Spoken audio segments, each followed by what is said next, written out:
إن الله وملائكته يصلون على النبي يا أيها الذين آمنوا صلوا عليه وسلموا تسليما.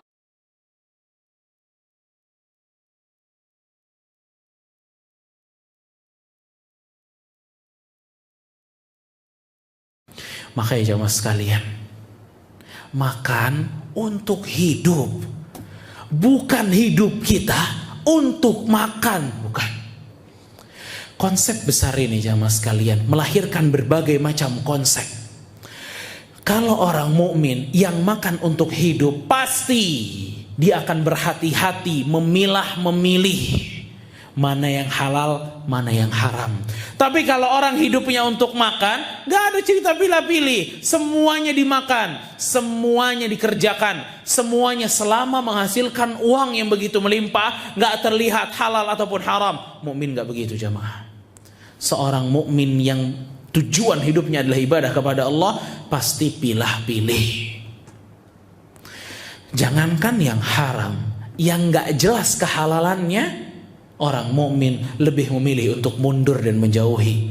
Rasul sallallahu alaihi wasallam mengatakan, "Innal halala bayyin wa innal harama bayyin wa bainahuma umurun mushtabihat la ya'lamuhunna katsirun minan nas faman ittaqa syubuhat faqad istabra'a li dinihi wa 'irdihi." Rasul sallallahu alaihi wasallam mengatakan, yang halal jelas, yang haram pun jelas.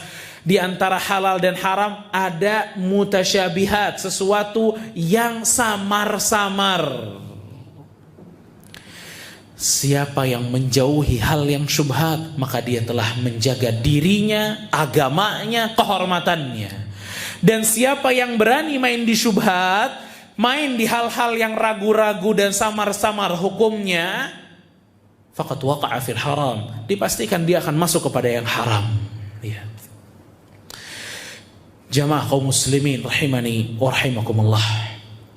Di antara hikmah dari konsep besar tersebut adalah seorang mukmin kerap memikirkan makanan yang masuk ke dalam dirinya ataupun kepada keluarga-keluarganya. Karena di sini insyaallah yang paling banyak sholat di sini adalah orang-orang yang cari nafkah di tempat ini.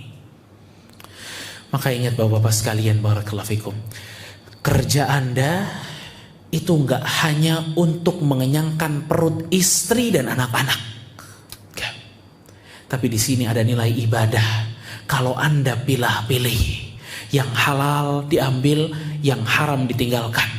Di pekerjaan Anda bisa membuahkan pahala selama kita meniatkan untuk menjalankan perintah Allah Subhanahu wa taala. Sebaliknya, kalau di pekerjaan ini bisa dapat pahala, berarti di pekerjaan Anda pun bisa juga dapat dosa.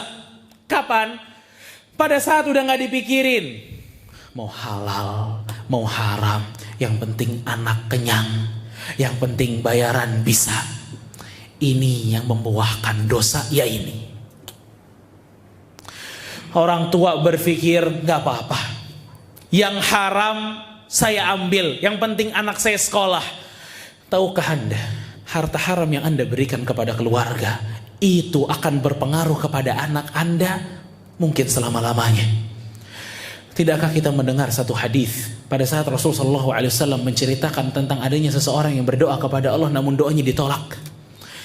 Padahal dia udah menjalani perjalanan yang begitu panjang dan orang dalam safar itu doanya diijabah, dan dia udah dekil gara-gara perjalanannya. Dan orang yang dekil perjalanan karena ibadah itu juga salah satu indikasi doanya akan diijabah oleh Allah. Dan dia angkat tangan kepada Allah, dan angkat tangan merupakan salah satu syarat doa bisa diterima oleh Allah. Pula dia menyebut nama Allah, ya Rabb, ya Rabb, ya Allah, ya Allah. Sebenarnya tidak ada lagi unsur kenapa orang ini bisa ditolak. Namun Rasulullah SAW mengatakan, huwa mat'amuhu haram, makanannya haram. Huwa mashrabuhu haram, minumannya pun haram. Wa malbasuhu haram, pakaian yang dia pakai pun haram. Wa ghudhiya bil haram, dan dia diempanin, dikasih sama orang tuanya yang haram-haram. Tuh lihat. Jadi tidak diijabahnya doa orang ini bukan karena duitnya dia cari haram, bukan, tapi dia dewasa karena harta yang haram. Itu dosa orang tuanya, tapi begitu berpengaruh dengan anaknya.